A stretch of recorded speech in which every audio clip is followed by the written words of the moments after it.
Breaking news చూస్తున్నాం. ఆంధ్రప్రదేశ్ పారిశ్రామిక భవిష్యత్తుకు విశాఖపట్నం మరోసారి వేదికగా మారింది. విశాఖలో 30వ భాగస్వామ్య సదస్సు ఘనంగా ప్రారంభమైంది. ముఖ్యమంత్రి చంద్రబాబు సదస్సుకు హాజరై పరిశ్రమల ప్రతినిధులతో సమావేశమయ్యారు. 3 రోజుల పాటు జరగనున్న ఈ సదస్సులో దేశ విదేశాల పారిశ్రామిక దిగ్గజాలు కూడా పాల్గొనున్నాయి. 10 లక్షల కోట్ల పెట్టుబడులను రాష్ట్రానికి ఆహ్వానించడమే ఈ సదస్సు ప్రధాన లక్ష్యం. పెట్టుబడులు, ఒప్పందాలు, శంకుస్థాపనలతో రాష్ట్ర పారిశ్రామిక రంగానికి కొత్త దిశగా రూపకల్పన జరగనుంది. ప్రభుత్వం పెద్ద ఎత్తున పరిశ్రమల ఏర్పాటుకు చర్యలు తీసుకుంటుంది. ఈ సదస్సు ద్వారా యువతకు విస్తృత ఉపాధి అవకాశాలు లభిస్తాయని ప్రభుత్వం ధీమా వ్యక్తం చేస్తుంది.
ఆంధ్రప్రదేశ్ పారిశ్రామిక భవిష్యత్తుకు విశాఖపట్నం మరోసారి వేదికగా మారింది. విశాఖలో 30వ భాగస్వామ్య సదస్సు ఘనంగా ప్రారంభమైంది.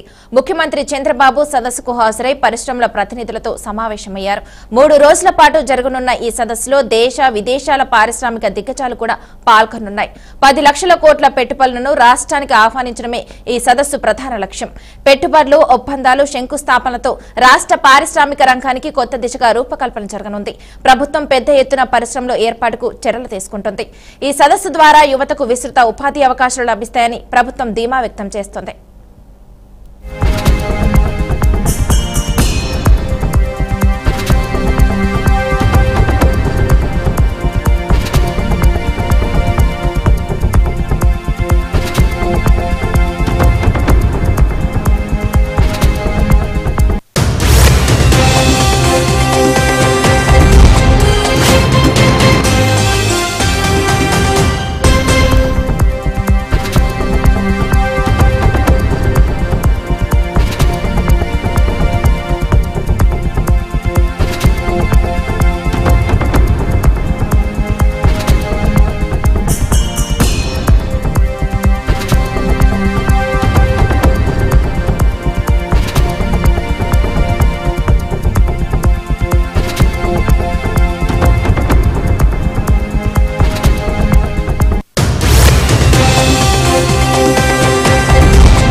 ఏపీకి మరో భారీ పెట్టుబడి రానుంది. గ్రీన్ ఎనర్జీ రంగంలో ప్రముఖ సంస్థ రెన్యూ పవర్ భారీ పెట్టుబడులు పెట్టనుంది.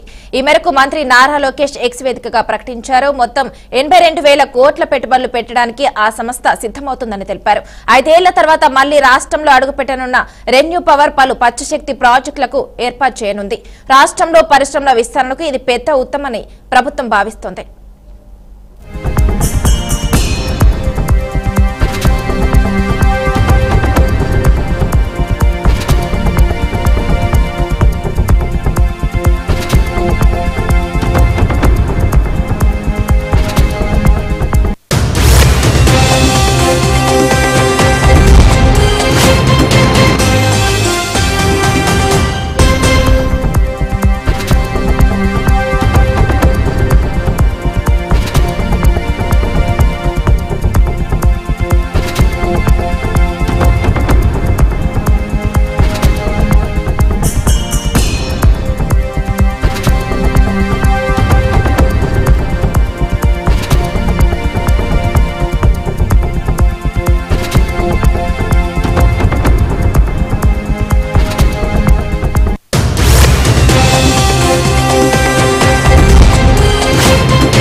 ఇక ఇదే అంశంపై మరింత సమాచారాన్ని మా అమరావతి బ్యూరో చీఫ్ నాగకిషోర్ అందిస్తారు. నాగకిషోర్ చెప్పండి.